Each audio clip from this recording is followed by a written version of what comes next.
What are more actions teachers can take in light of the Trump presidency? I'm Larry Filazzo, and I'd like to share a few ideas. Last week I shared a video highlighting a few points I made in an Ed Week column where I shared 10 specific actions that teachers can take. This week I wrote part 2 column sharing 10 additional actions teachers can take, and I'm going to share a few of them.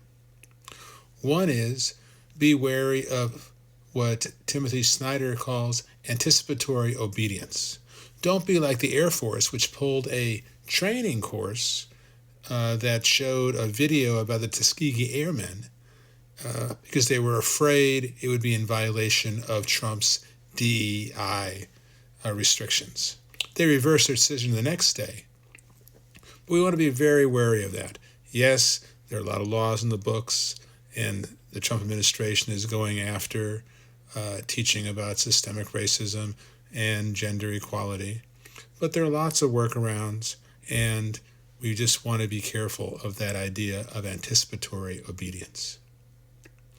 2, particularly if you're a social studies teacher, teach again, if you've already taught it this year, about checks and balances, about the 14th Amendment, particularly highlighting the birthright citizenship aspect and the 100 years of legal precedents that support it.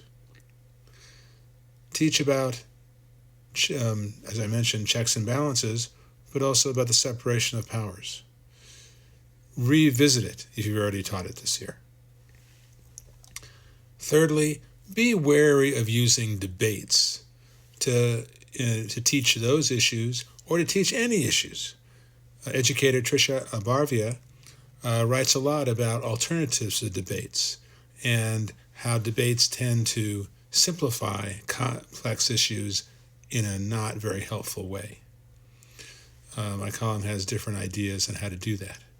And thirdly, teachers, we need to recognize that we're in it for the long haul. Let's take care of ourselves, recognize that most teachers will be teaching in the classroom long after Trump is gone, and let us try to be there for our students, be there for our families, and be there for ourselves. What are some ideas that you might have on how we can teach in the age of Trump?